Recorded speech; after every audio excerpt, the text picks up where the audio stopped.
समाज पार्टी जिंदाबाद जिंदाबाद जिंदाबाद।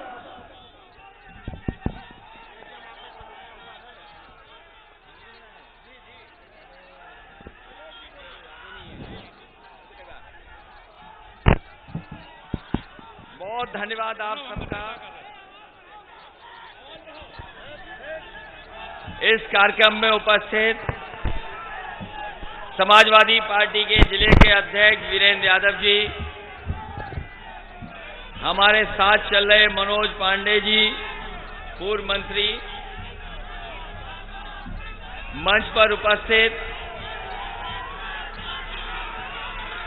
यहां के पूर्व में रहे विधायक रामलाल अकेला जी, अभी बहुजन समाज पार्टी से हमारे साथ जुड़े श्याम सुंदर भारती जी,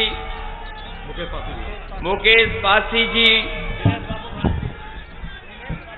और दिनेश बाबू भारती जी, और बड़ी संख्या में हमारे नेता जो मंच पर उपस्थित हैं, सभी हमारे नेता जो मंच पर उपस्थित हैं, सभी पदाधिकारी और इस सभा में उपस्थित बड़ी संख्या में हमारे आदरणीय बुजुर्ग, किसान भाई, माताएं, बहनें, नौजवान साथी, पत्रकार बंधु, मैं सबसे पहले आप सभी का बहुत बहुत धन्यवाद और आभार प्रकट करना चाहता हूं।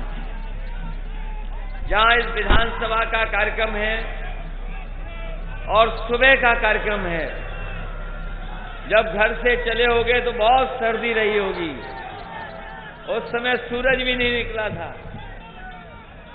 शुरुआत जब आपने की होगी अपने घर से चलने के लिए तो सर्दी रही होगी ज्यादा, लेकिन अब सर्दी थोड़ी खत्म हो गई है, सूरज बाहर है, थोड़ी बहुत दोपहर होने वाली है, थोड़ी बहुत सर्दी बची है, लेकिन इस समय सर्दी नहीं है। हम अपनी विशेष माताओं बहनों का भी धन्यवाद देंगे, जहां सुबह से चल करके आए हैं और इस कार्यक्रम को सफल बनाने का काम किया है।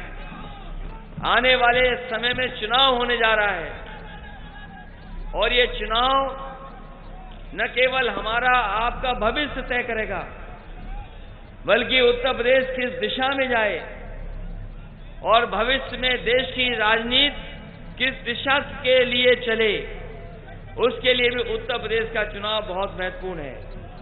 जब से भारतीय जनता पार्टी की सरकार आई है, जब से उत्तर प्रदेश में भारतीय जनता पार्टी की सरकार काम कर रही है, उत्तर प्रदेश में जनता को इतनी परेशानी किसी सरकार ने नहीं दी जितनी परेशानियां आज भारतीय जनता पार्टी की सरकार में आम गरीब और किसानों के ऊपर है। इस सरकार ने, भारतीय जनता पार्टी की सरकार ने दिक्कत दी है। भारतीय जनता पार्टी की सरकार में आम लोगों को दिक्कत पैदा हुई है। भारतीय जनता पार्टी की सरकार ने हर चीज में किल्लत पैदा की है और अगर कोई सरकार के खिलाफ अपनी आवाज उठाने के लिए निकला होगा तो इस सरकार ने उसको जिल्लत देने का काम किया है। इस सरकार ने केवल 3 चीजें दी हैं: दिक्कत, जिल्लत और इतनी परेशानी कभी नहीं किसी सरकार ने दी होगी जितनी जनता को मिली है। ये हमारे किसान आए हैं, जिस समय खाद की जरूरत थी, बताओ खाद किस किस किसान को समय पर मिल गई? कोई किसान हमें बता दे, किसी किसान भाई को खाद मिली हो तो बताओ हमें। आपको लाइन में लगना पड़ गया और जब घर जाकर के बोरी देखी होगी तो बोरी में से 5 किलो चोरी हो गई कि नहीं हो गई? 5 किलो। ये हमारे बाबा मुख्यमंत्री जानते ही नहीं हैं। वैसे तो 24-24 घंटा काम करते हैं। कहा यह जाता है कि बाबा मुख्यमंत्री 24 घंटे काम करते हैं, लेकिन बताओ किसान भाइयों, जब आपने धान पैदा किया तो ये 24 घंटे काम करने वाले मुख्यमंत्री कहां थे कि धान की अगर आपको कीमत मिली हो तो बताओ आप। 24 घंटे काम कर रहे हैं इसीलिए तो खाद नहीं मिल रही। ये 24 घंटे काम कर रहे हैं इसीलिए तो यूरिया नहीं मिल रही। 24 घंटे काम कर रहे हैं इसीलिए तो डीएपी नहीं है। और ये 24 घंटे काम कर रहे हैं इसीलिए तो हमारे बीएड वाले भी अपने टोपी लगा करके घूम रहे हैं, टीटी वाले। ऐसे 24 घंटे काम करने वाले मुख्यमंत्री ने परेशानी की है। कोई कैसे भूल जाएगा, कोई कैसे भूल जाएगा। अभी जब बीमारी आई थी हम आप सब परेशान हो गए, सब बंद कर दिए गए। अगर कोई बाहर निकलता था तो पुलिस डंडा लेकर के दौड़ाती थी, कोई घर से नहीं निकल सकता था। और जिस समय दवाई की जरूरत थी, बिस्तर की जरूरत थी, ऑक्सीजन की जरूरत थी, तो किसी गरीब को न अस्पताल मिल पाया, न समय दवाई पे मिल पाई, और बहुत सारे लोगों की जान चली गई। आपने तस्वीरें देखी होंगी, लोग सड़कों पे भाग रहे थे अपने परिवार के लोगों के लिए, दवाई के लिए और ऑक्सीजन के लिए। बताओ लोगों, आपने तस्वीरें देखी कि नहीं देखी? और जो लोगों के परिवार के सदस्य जिनकी जान नहीं बच पाई, अगर वो कब्रिस्तान में भी गए होंगे, शमशान पे भी गए होंगे, तो वहां बताओ लाइन में लग करके खड़ा होना पड़ा कि नहीं होना पड़ा। लखनऊ में देखा, लोगों को इंतजार करना पड़ा शमशान घाट पे, लकड़ी नहीं दे पाई सरकार। बताओ, ये सरकार लकड़ी नहीं दे पाई शमशान में दाह संस्कार के लिए। और अभी अखबार में पढ़ लेना आप, ये सरकार कह रही है कि बिना ऑक्सीजन के किसी की जान नहीं गई है। बताओ कौन भरोसा करेगा इस सरकार पर? ये सरकार कह रही है कि बिना ऑक्सीजन के किसी की जान नहीं गई। हमारे बाबा मुख्यमंत्री अखबार पढ़ के देखो, ऑक्सीजन की कमी से भी जान गई है, और कभी अगर कोई सड़क पर बुल आ गया, सांड आ गया, उससे भी जान चली गई। केवल ऑक्सीजन से नहीं, ऑक्सीजन से तो गई जान है, लेकिन बताओ वो खेत में जो घूम रहे हैं उनसे परेशान हो कि नहीं हो? न जाने कितनों की जान चली गई। और ये 24 घंटे काम करने वाले मुख्यमंत्री, बांदा का पता करिए, बुंदेलखंड में बताइए, जिंदा गाय को दबा दिया, जिंदा गाय को दफना दिया। इसलिए मैं आपसे कहने आया हूं, जैसे ही चुनाव आता है भारतीय जनता पार्टी धर्म का चश्मा लगा लेती है। बताओ, धर्म का चश्मा लगाती है कि नहीं लगाती? जैसे ही चुनाव आएगा कोई धर्म का चश्मा लगा लेंगे। और आप लोग हमें बताओ, आज डीजल और पेट्रोल की कीमत क्या है? 100 पहुंच गया कि नहीं पहुंच गया? 100 पार हो गया कि नहीं? 100 पार हो गया। पेट्रोल 100 पार, डीजल महंगा, और आपकी खाद की बोरी से चोरी, और वो लाल लाल सिलेंडर भरवा पा रहे हो कि नहीं भरवा पा रहे हो? लाल वाला सिलेंडर, ये लाल वाले सिलेंडर को नहीं भर पा रहे, इसीलिए लाल रंग से घबरा रहे हैं। ये जो लाल सिलेंडर है, माताएं बहनें बताओ, सिलेंडर कहां है आपका? हमारी माताएं बहनें घरों में देखो, उसको स्टूल बना लिया, स्टूल, सामान रखा है, कुछ सामान रख लिया है। इसलिए याद करो वो समय, याद करिए वो समय जब ये सरकार कह रही थी कि चप्पल पहनने वाला हवाई जहाज में बैठेगा, चप्पल पहनने वाला हवाई जहाज पर बैठेगा। बताओ किसान भाइयों, इस महंगाई में कौन हवाई जहाज में बैठ जाएगा? और डीजल पेट्रोल इतना महंगा हो गया कि आपकी गाड़ी नहीं चल सकती है, मोटरसाइकिल नहीं चल पाएगी। और जिस तरीके से महंगाई बढ़ा जा रही है, जिस तरीके से महंगाई बढ़ रही है, जिस तरीके से महंगी चीजें हो रही हैं, आज हमारी आपकी कमाई आदि है। किसान भाइयों, दुकानदारों, व्यापारियों, आप हिसाब किताब लगाओ। आज आपकी कमाई आधी हो गई और महंगाई दोगुनी हो गई। अगर कमाई आधी होगी, महंगाई दोगुनी होगी, तो बताओ मुनाफा कैसे आएगा, खुशहाली कैसे आएगी? ये सबसे बड़ा सवाल है। ये सबसे बड़ा सवाल है कि जब आमदनी, आपकी कमाई आधी हो जाएगी और महंगाई बढ़ जाएगी, तो आपके घर परिवार में खुशहाली नहीं आ सकती। ये जो पढ़ने वाली व्यवस्था थी, चौपट हो गई। बताओ, पढ़ने वाली व्यवस्था चौपट हो गई कि नहीं हो गई? ये बच्चे पढ़ने नहीं जा पा रहे हैं। बच्चे पढ़ने नहीं जा पा रहे, कुछ बीमारी का बहाना और कुछ सरकार ने इंतजाम नहीं किया। और जाने कितने शिक्षक, ये पढ़े लिखे नौजवान जानते होंगे, बताओ कितने शिक्षक जिनकी जान चली गई। 700 से ज्यादा लोगों की जान चली गई, शिक्षकों की। बीमारी के कारण 700 के लगभग लोगों की जान गई है। सुप्रीम कोर्ट कह रहा है कि जो सरकारें हैं वो मदद नहीं कर रही हैं। सुप्रीम कोर्ट ने कहा है कि जिन लोगों की कोरोना के समय पर जान गई है उनकी सरकारें मदद करें, लेकिन ये सरकार नहीं मदद करने जा रही है। बताओ, जिनकी जान गई कोरोना के समय पर, चाहे वो किसान हो, गरीब हो, शिक्षक हो, व्यापारी हो, अगर किसी की सरकार ने मदद की हो तो बताइए हमें। किसी की मदद नहीं की। ये सरकार झूठों की सरकार है। बताओ, झूठों की सरकार है कि नहीं है? कितना झूठ बोला इन्होंने। ये झूठों की सरकार है। इनके विकास के विज्ञापन झूठे हैं। इनका हर वादा जुमला है। इन्होंने वादा किया था कि किसानों की आय दोगुनी हो जाएगी।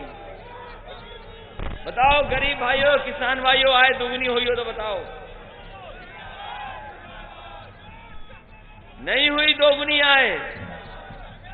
और ये बीएड, बीटीसी, टीटी वाले सब बैठे हैं सफेद टोपी लगा करके।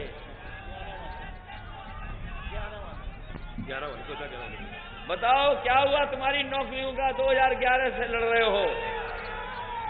ये जितनी सफेद टोपी वाले हैं, ये जो अपना मांग लेकर के आए हैं, ये बताओ कब से लड़ाई लड़ रहे हो आप लोग? जाने कब से लड़ाई लड़ रहे हैं। थोड़ा बहुत रास्ता हम लोगों ने खोला था, थोड़ा बहुत रास्ता खोला था हम लोगों ने कि इनकी मदद हो जाए, लेकिन ये सरकार आई, इन्होंने इनका भी रास्ता बंद कर दिया है। इसमें तमाम वो लोग हैं जिन्हें नौकरी और रोजगार नहीं मिला है अभी तक। ये बेरोजगार नौजवान हैं, नौकरी नहीं है, रोजगार नहीं है। और अगर हिसाब किताब लगाओगे तो आज बेरोजगार बाप की भी संख्या बढ़ गई है। बेरोजगारों की तो संख्या है ही है ज्यादा, लेकिन बेरोजगार बाप की भी संख्या बढ़ गई है। नौकरी नहीं मिली, रोजगार नहीं मिला, शादी हो गई, पिता बन गए, लेकिन अभी भी इनके हाथ में नौकरी नहीं पहुंची है। तो जहां बेरोजगारों को बढ़ाया इन्होंने, वहीं बेरोजगार बाप की भी संख्या बढ़ाने का काम सरकार ने किया है। इसलिए इस मौके पर मैं आप सबसे अपील करने आया हूं कि आने वाले समय में चुनाव होने जा रहा है। आपसे मैं बदलाव के लिए वोट मांगने आया हूं। बताओ, इस सरकार को बदलोगे कि नहीं बदलोगे? इस सरकार को बदलने के लिए, इसलिए क्योंकि इन्होंने सबका सम्मान छीना है। बताओ माताओं बहनों, हम समाजवादी पेंशन दे रहे थे, सब छिन गई। अगली सरकार बनेगी, पहले तो 500 रुपए हम लोग दे रहे थे माताओं बहनों को पेंशन, इस बार हमें 3 गुनी भी देनी पड़ी, तो 3 गुनी दे करके अपनी माताओं बहनों का सम्मान बढ़ाने का काम करेंगे।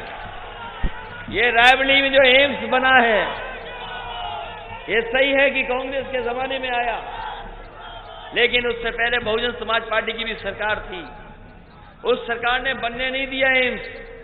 मुझे याद है कांग्रेस के बड़े नेता आए थे मिलने, उन्होंने कहा कि एम्स तभी बन पाएगा जब उत्तर प्रदेश सरकार जमीन दे दे। मैंने उनसे कहा कि तय कर लो जमीन कहां चाहते हो। पहले उन्होंने लालगंज में तय की कि एम्स यहां बनेगा, लेकिन वो जगह उन्हें पसंद नहीं आई। उसके बाद उन्होंने कहा कि हमें रायबरेली में चाहिए जमीन।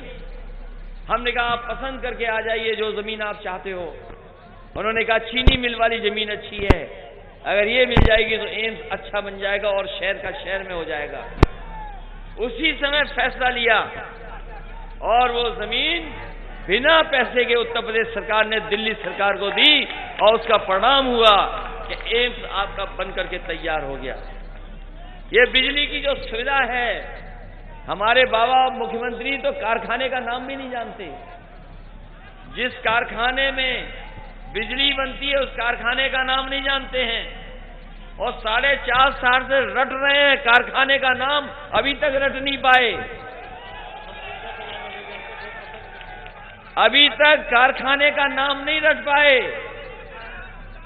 जो कारखाना बिजली बना रहा उत्तर प्रदेश में, उस कारखाने का नाम नहीं रट पाए। और इसीलिए जब आपका बिजली का बिल आता है तो बताओ बिजली के बिल से करंट लगता है कि नहीं लगता है आपको?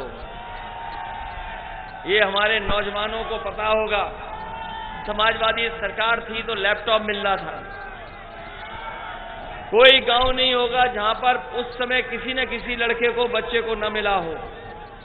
यहां भी कुछ नौजवान या परिवार के लोग होंगे जहीं कहीं मिला होगा और वो आज भी चल रहा है।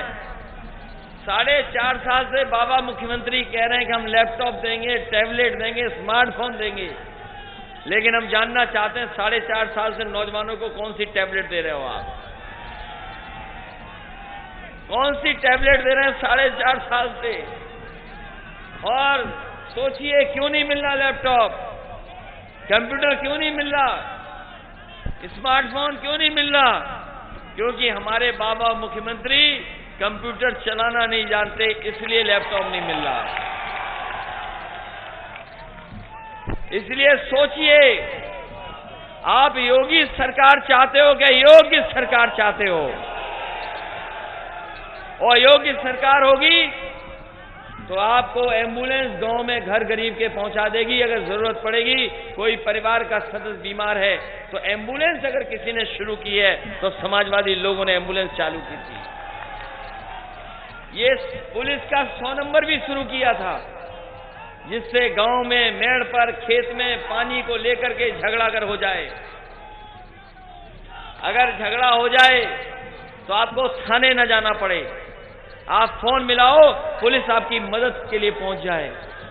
लेकिन जब से बाबा मुख्यमंत्री आए हैं 100 से 112 नंबर कर दिया, तब से पुलिस का कबाड़ा कर दिया।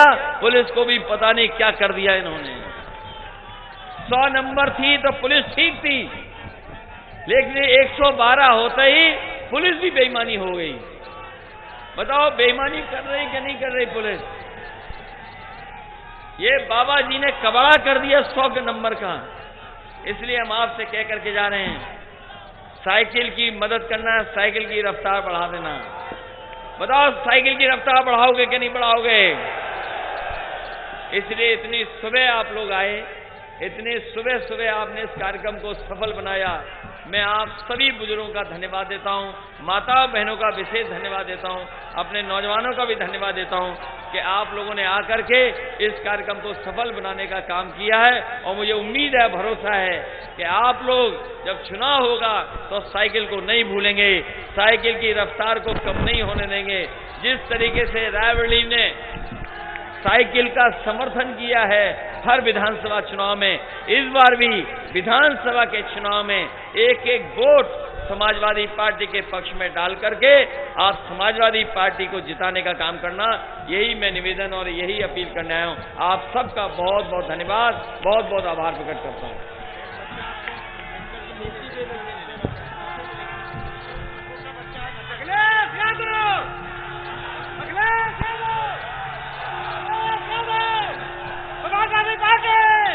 अखिलेश यादव, समाजवादी पार्टी, मुलायम सिंह यादव जिंदाबाद जिंदाबाद। अखिलेश यादव, समाजवादी पार्टी।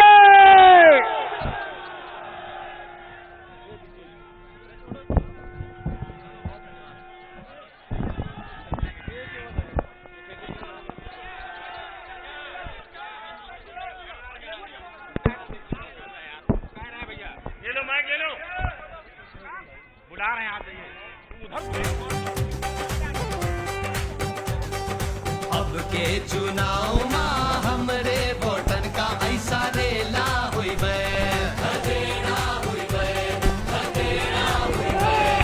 मुंह के बल बीजेपी गिरी है अंत ये सारा झमेला हुई बे। समाजवादी पार्टी जिंदाबाद, सपा दी समाजवादी पार्टी जिंदाबाद, आदरणीय अखिलेश यादव जी जिंदाबाद, यूपी खुशियां आदरणीय अखिलेश यादव जी जिंदाबाद, धरती पुत्र मुलायम सिंह, धरती पुत्र के चुनाव मा हमरे वोटन जय जय अखिलेश, जय जय अखिलेश, जय जय अखिलेश, अखिलेश यादव जिंदाबाद, हमरा हर वोटर देने वाला है यही गवाही। समाजवादी पार्टी जिंदाबाद, अखिलेश यादव राम अखिलेश, महंगाई अखिलेश यादव राम अखिलेश, अखिलेश यादव राम अखिलेश जिंदाबाद जिंदाबाद, अखिलेश यादव राम अखिलेश, अखिलेश यादव राम अखिलेश, अखिलेश यादव राम अखिलेश, अब के अखिलेश यादव राम अखिलेश, वोटर का ऐसा रेला अखिलेश